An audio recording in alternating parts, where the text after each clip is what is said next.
آج شعبان المعظم کی 11 تاریخ ہے اور 15ویں رات اور 15ویں دن کی احادیث مبارکہ میں کثرت کے ساتھ فضیلت وارد ہوئی ہے۔ رسول اللہ صلی اللہ علیہ وسلم کے فرمان موجود ہے، فرمایا کہ اللہ رب العالمین 15ویں شعبان کو اللہ رب العالمین آسمان دنیا کی جانب نزول فرماتے ہیں۔ نزول فرمانے کا مطلب یہ ہے کہ اللہ رب العالمین اپنی خاص رحمت متوجہ فرماتے ہیں، اور متوجہ فرماتے ہوئے اللہ رب العالمین اپنے بندوں کو ندا دیتے ہیں۔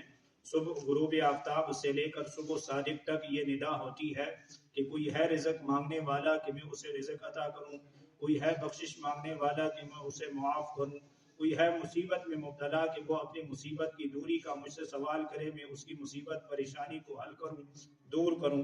تو حضرات محترم، اسی طرح ایک حدیث مبارکہ میں رسول اللہ صلی اللہ علیہ وسلم نے 15ویں شعبان المعظم کی رات کی فضیلت کے حوالے سے ارشاد فرمایا کہ اللہ رب العالمین قبیلہ بنو کلب کی بکریوں کی تعداد کے برابر اپنے بندوں کو معاف فرماتے ہیں، اپنے بندوں کی بخشش فرماتے ہیں۔ تو اب قبیلہ بنو کلب یہ عرب میں سب سے ایسا قبیلہ تھا جن کی بکریاں سب سے زیادہ تھیں، اور بعض حضرات نے اس کی تعداد 20,000 لکھی ہے۔ تو ان بکریوں کی تعداد کیا کہ ان بکریوں کی تعداد کے جو جسموں پر بال ہے اس کے بقدر اللہ رب العالمین اپنے بندوں کی بخشش فرماتے ہیں۔